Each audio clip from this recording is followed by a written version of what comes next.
There is a requirement for running international operations from the Patna International Airport. And as such, sir, now the Patna Airport is open to international operations because it is a customs notified airport. And they are open to fly to 5 SAARC countries and 10 ASEAN countries also under the open sky policy. But the issue is, sir, there is a fundamental problem with the Patna International Airport because of the shorter runway. Because of the shorter runway, there is a load penalty that applies to the aircraft through which they are not able to run with operational efficiency and to carry the highest capacity. So that restricts the commercial viability of having these international operations. But there are alternative solutions that are being worked out. And whenever we see, sir, when we want the airline operators to operate these international, one is first having an air service agreement with those countries, having the points open so that the connectivity is there, the point of call is there between the two countries. On top of that, the airline operators look for commercial viability also. And here the problem of the commercial viability comes in because of the load penalty issue. And that is one reason we feel that is why the international operations are not there. But either with this, sir, now Beta, which is another airport with a longer runway, that is also coming into operations. And then under the budget, we have announced another greenfield airport also. So there are many solutions that are being worked out because for us in the country, Bihar is one of the most priority regions. On behalf of the central government also, I can say, sir, as early as possible, we are also working towards a solution so that Patna, not only Patna and other airports from Bihar also, let's say Gaya airport, the international operations increase from this airport. Sir, this expansion of runway issue has been going on for a long time and we have tried every single bit. And land is a state subject, sir, and we have requested the state many times for expansion of the runway requested for land. But there if you see on one side there is an existing railway line and on the other side there is a historical clock tower and there is also a geological park. So it is very, very difficult to obtain land in that area to expand the runway. And when it comes to commercial viability, sir, like I said, there is a penalty of 2 to 2.5 tons and that is equal to 20 to 25 vacant seats. Now we have to run with 20 to 25 vacant seats to come under the load penalty. And if you look at the numbers, there are some numbers that the surveys say. To Dammam, which is in Saudi Arabia, Patna people traveling to Dammam is approximately 582 seats per week. And if you look at Dubai, it is 481 seats per week. And usually we take these 186-seater Airbus to travel to these destinations. And if you look at 580 or 480 seats that are traveling from Patna to these locations, it is translating into 3 flights per week. Usually the commercial viability happens when there are 7 flights per week. There is a demand to run 7 flights per week. So we are looking into this, sir. We are doing the study also on how many people, because so that it becomes easier to convince the private airline operators also to operate these sectors. And in fact, the operators also do their own surveys because they are also in the intention to connect more areas, to connect new routes. So definitely this is also under consideration and we will support from our side also so that this survey or the viability is thoroughly being addressed. Sir, based on the runway constraints which the only honorable member has also mentioned, the Patna airport is a smaller runway, sir, where there are restricted operations with the load penalty only and which is very much thoroughly followed by the regulator and the airline operator also so that safe operations happen at the Patna airport. And whenever these kind of incidents happen, they are properly investigated and ensured that the next time these kind of incidents don't happen. But when it comes to the futuristic solution on having wide body operations and having long overhaul operations from these areas, then it is proposed to have a new airport only, greenfield airport. But as this airport is restricted and if you want to expand the runway also, it is physically impossible because there is railway track on one side and there is a clock tower on the other side, and without the land you can't expand the runway also. So within the stipulated runway of what you have mentioned to be 2,100 meters, to have these wide body operations is not at all possible. So an alternate runway which can cater for the wide body operations is being considered. In the budget also a greenfield airport for the city of Patna has been proposed. So we are actively looking into this solution by creating alternative airport. Honorable member has been time and again requesting this point of call for Kannur airport, sir. But if you had heard my answer, which I've answered before, I have mentioned that the first is to have the point of call in the air service agreement with that country. Only then the commercial viability comes into it. It's not the other way around, where the country works out the commercial viability and then looks at this. Let him reply. Only minister's reply is good. On the specific issue, sir, Kerala is the only state where 3 airports already have point of call. 3 airports already have point of call, and this is the 4th airport which is coming for discussion. And there is an option for our Indian aircraft operators to fly from Kannur to any destination. It is all open. Only for the foreign carriers to come to that place, you need the point of call. So there is no complete restriction as such that without point of call, you can't travel internationally. The Indian airline operators can travel to these destinations. And you also have to keep in mind, sir, that the point of call is given between the geopolitical relations is also taken into account between these 2 countries. And you have to see that India has so many airports now, you can't open all the airports to point of call, and you can't fly to 1 or 2 destinations in that country also. These are certain things that we also have to keep in mind, that when you want to open a country to all the locations, then you have to have an equal level playing field. And for Kerala Airport, you already have 3 points of call, and definitely if the time arises, and if the need arises, and if both the countries agree, then we will keep it as a point of call. Chairman, sir, the honourable member has asked a very serious and very comprehensive question regarding the incident that has happened in Ahmedabad. Sir, I would like to start by answering that the investigation process, which is according to the international protocol, the norms which were set by International Civil Aviation Organization, where the state of operation should have their investigation body, and we have our own investigation body, which is the Aircraft Accident Investigation Bureau, which got into the investigation process right after the incident with the subject experts into the site, and they have started their process according to the international protocol, and they have involved subject matter experts, all the international necessary people who are supposed to be participating in the investigation, and they have gone through the first set of investigation process, and they have given us the preliminary report.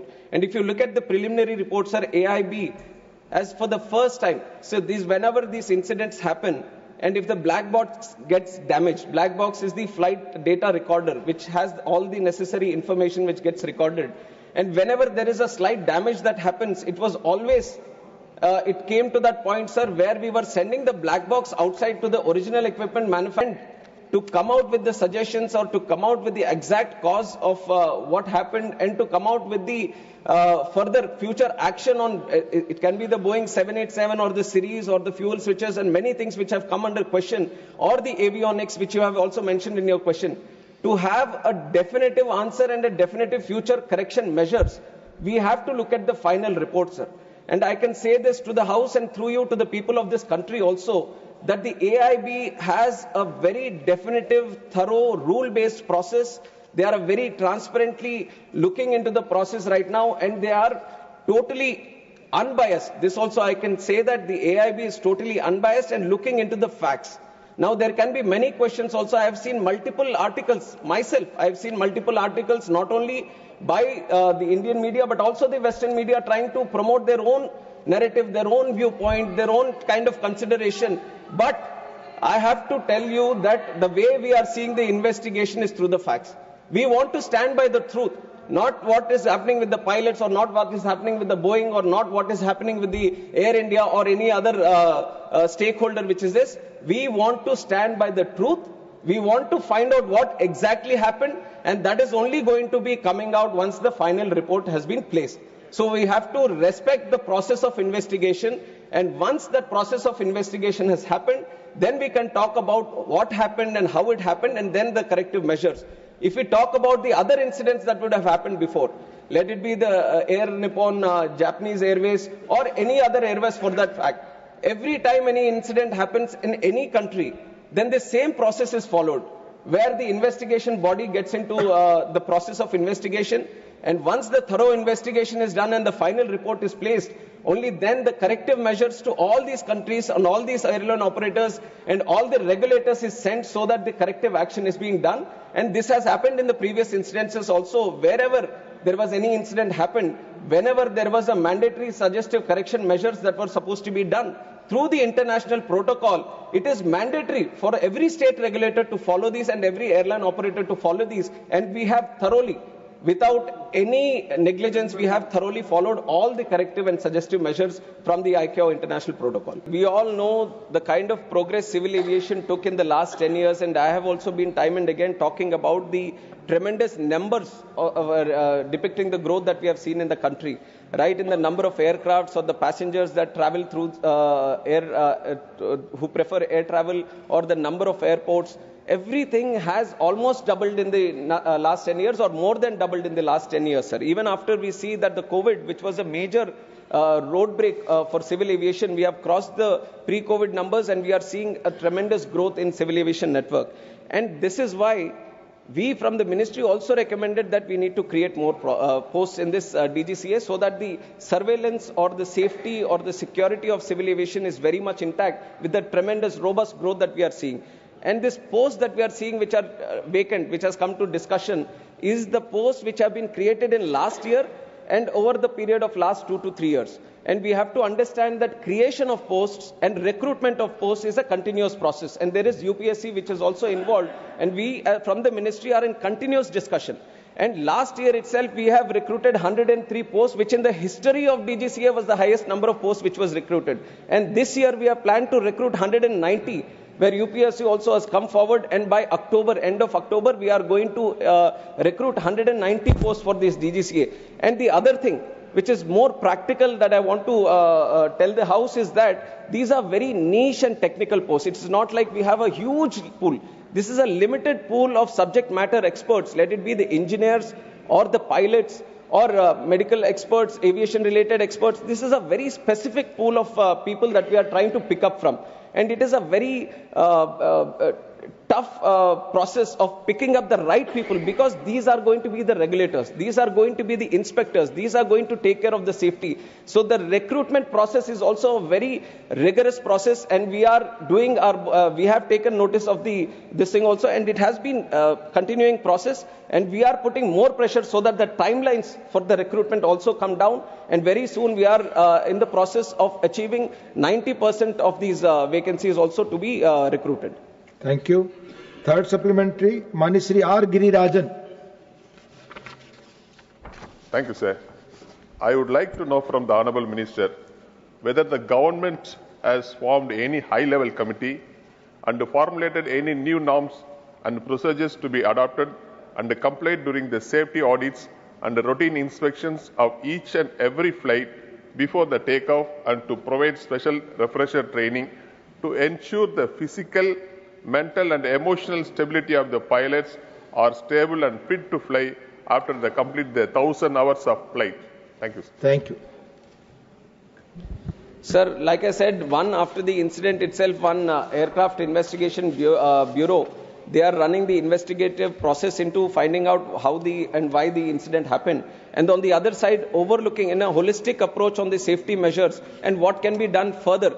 Because not only within the country, we are also trying to study other countries across the world where there might be better safety measures in their own countries. So we have also formed a high-level committee under the chairmanship of Home Secretary, and all important people from the aviation are also participating in it. And they are calling people from multiple sectors who are necessary to give more suggestions regarding this. And it is an ongoing process, sir. It was formed right after the incident, and it has got a timeline of 3 months so that they can have multiple meetings within this. And the question which has been put up by the honorable member is also discussed within that committee. And we are all hoping that they come up with some good measures. We already have very robust safety mechanism in the country. We all have to be aware of this process, that it is not that something extravagant or something outside the box is required for the country. We have a very good safety mechanism. Today, if you look at the numbers, today domestically there are 2,909 departures that are happening in the country. 2,909. And internationally, if you look, 624. So overall, the number of departures that are happening every day from the country, 3,500. And around 5 lakh passengers are traveling every day by air. Even today, these are numbers that I've taken from today. So 5 lakh passengers are traveling safely every day. 3,500 flights are taking off every day from the country. So we have a very good process, but we are not stopping there. We want things to be brought down to zero in terms of incidents or anything. That is the process that we have. That is the integrity that we have, and that is the target that we have. So we are being more open now to the suggestions that are coming into our side, and we are looking at the international process also. And some of the countries where they feel, because ICAO, which is the International Civil Aviation Organization, always has a third eye on all the countries which are running operations, which are having these civil aviation networks, because civil aviation is not a thing where it is just within the country. It is not limited within the country. There are airlines from our country which are registered in India going into other countries and picking up and traveling passengers of other countries also. And likewise, other countries, airlines are coming into our country and they are picking up our passengers. So this is a global thing. And all the countries which are having these civil aviation departments or ministries or sectors, they all have to comply with the Civil Aviation Organization, International Civil Aviation Organization protocols. And we have been very committed to maintain those protocols. And we have a very effective score of 85 in the International Civil Aviation Organization safety score. And there are other countries, and you have to imagine the numbers that India has. We have more than 160 airports in the country. And I've given you the number of passengers that are traveling every day. In other countries, you might say that New Zealand or UAE or this thing, how many airports they have? 1, 2, 3. And we are operating at such a vast scale. And that is not like an excuse I'm putting, but that is the kind of growth that we have seen in the country and the kind of growth we are trying to maintain by also having a 100% safe and secure civil aviation network. Sir, in terms of safety, I have to also tell that the DGCA has inspections which are planned surveillance, ramp inspections of both the domestic and the foreign sector, spot checks and night surveillance. And this is done through an annual surveillance and safety plan that the DGCA prepares. And based on the regular checking that happens, they have a overlooking safety audit also that is happening all over the country. And they keep monitoring each and every plane. They keep monitoring each and every airport and all the safety measures that are being listed. And everything is very thoroughly monitored. And whenever these kind of incidents happen, let us say there is an in-flight, some engine malfunction that has happened. And these, you have pointed out to one specific aircraft where there seems to be one specific issue. But there are multiple kinds of issues that can happen. Some might be due to the weather, or some might be due to bird hits that happen. So there are multiple unpredictable and weather related issues also that are there. Everything is properly taken into account.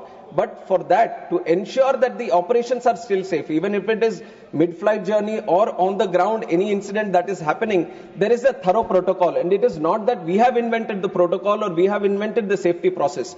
There is a process that the original equipment manufacturer, suppose the Boeing is making the plane, Boeing itself has to list out what all safety measures that has to be done. And on top of that, the FAA, which is the state regulator of that country, it also goes through a process of seeing the design, the maintenance and manufacture. It comes out with the process. Then there is the International Civil Aviation Organization which overlooks all this, and it comes out with the process. And once that plane is coming back to our country, our state regulator, which is the DGCA, it goes through all these processes, and if mandatory, adds some more processes from its side, so that every single flight before it takes off goes through a specific maintenance based on the line maintenance, base maintenance, engine maintenance. Everything is properly checked from the pilot also. Before taking off, pilot also on ground, he goes around the aircraft and checks all the things. Aircraft maintenance engineer also does another checking.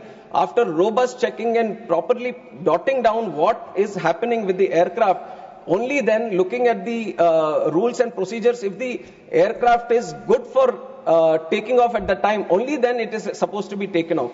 So all the processes are thoroughly listed, and we, on behalf of the ministry and from the regulator DGCA, we ensure that there is no negligence and there is no incompetence on any of the processes, and everything is very thoroughly monitored. And if anything occurs also, and if there is anything which occurs due to negligence, then we take serious action on both the operator and any necessary person, and we impose penalties, suspensions. All the process of enforcement is also duly listed. Sir, first of all, I'd like to, through this house, also offer my condolences to the families of both the passengers of who are traveling in the plane, the crew and the passengers, and also the students, the families of both the students also. And this has been our idea right from the time the incident took place, that we are not going to differentiate between the victims, saying that Acha, these are the people who have traveled in the plane and these are the other ones who have got affected or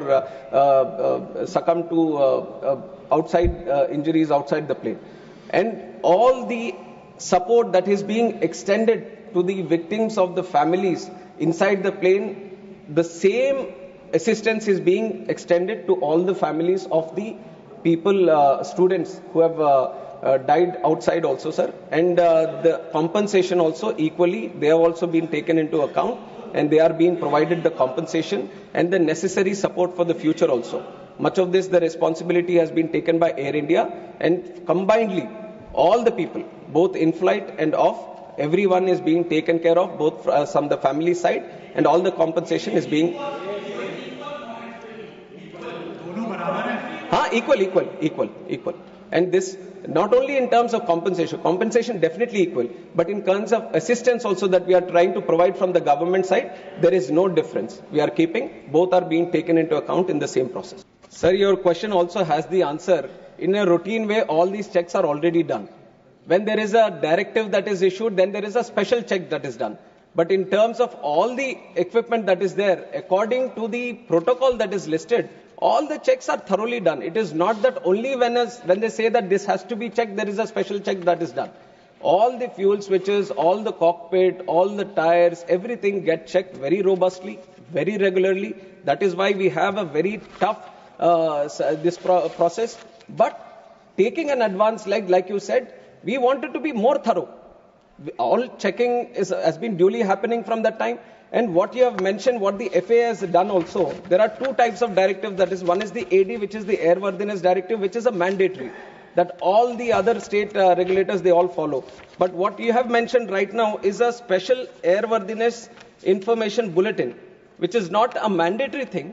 Like you said, if necessary, then the state regulator can do it. But at that point of time, the regulator also took a call that this is not a mandatory thing, and we, on our process of ensuring safety, we have a very good, robust process. So there is not a special check that is required because it was not a mandatory thing that was advised. But after the report has come, we have taken that also into cognizance to ensure that there is further, because like you said, these reports that have come. But I can show you 150 reports where every possible angle that the report can be, everything is already listed. कोई भी अगर report आ जाता तो आप बोल सकते थे कि ये तो पहले ही आ चुका है. So they have written every possible angle, right from the Western media to everyone. So that you can't just point out to one, say that this has been leaked. Because all the reports, I have 10 different angles which are written, which are now not coming out, not being discussed, because they are not touching this topic. But had it touched another topic, another report would have come, ki isne already ye likha hai. So this has been right, because of the interest that has been there. This has been going on right from day one itself, multiple theories, multiple angles, multiple stories. That is why I have once again, it's an appeal made by the AIB, through myself also, I'll make it again to the House, and through you to the larger section of the country also, is to maintain patience until the final report comes out. And we want the truth to be coming out, and we have to give that much space for our AIB also to work. And that is what I request. Sir, like I've said, the vacancies have been created because it was a request from the ministry. Now with the growth that we have seen in civil aviation, we wanted more people within the DGCA. And these posts have been posts have been created in the last 2 years only. And the process, right, it's not that when you say that why are they vacant, it is not that we have stopped from recruiting.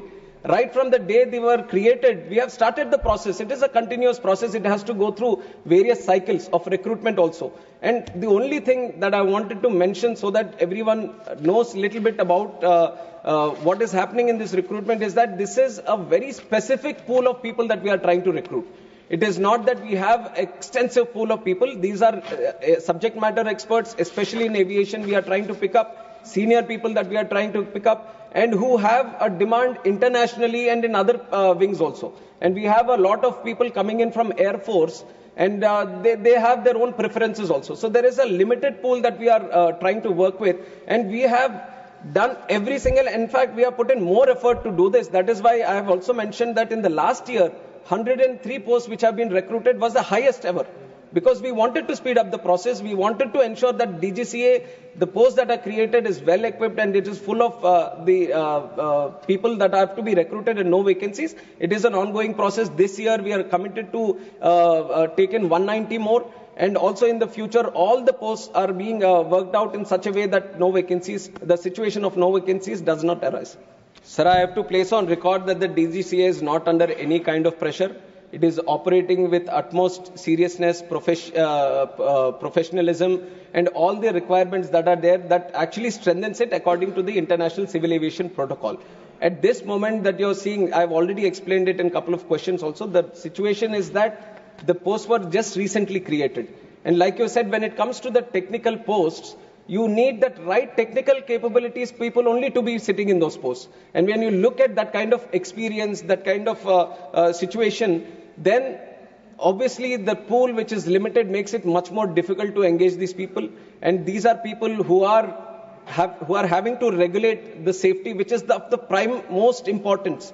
The whole fundamental pillar for the growth of our civil aviation sector has been the safety and security of the people and the operations. So keeping that intact, the process itself has so much technical this thing that it gets a little difficult, but we have been trying with the UPSC and other people also to engage the right people so that the timelines which takes for it to engage these people gets reduced. And Honorable Member has also talked about the budget. We have seen in the last 1 year also the 10% increase in the budget is there, and accordingly whenever required, definitely your suggestions have been noted, and whatever best can be done to assist DGCA to be more powerful and more engaging in terms of ensuring the safety, we will be doing it from our side.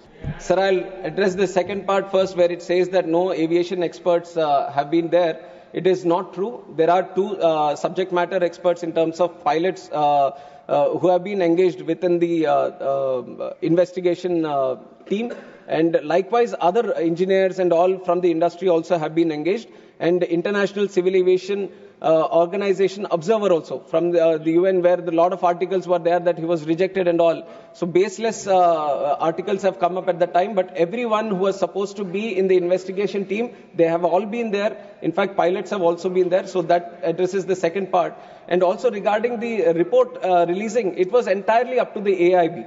It was up to the AIB to finish the report and to release the report. And it's not that when they finished, then they uploaded it.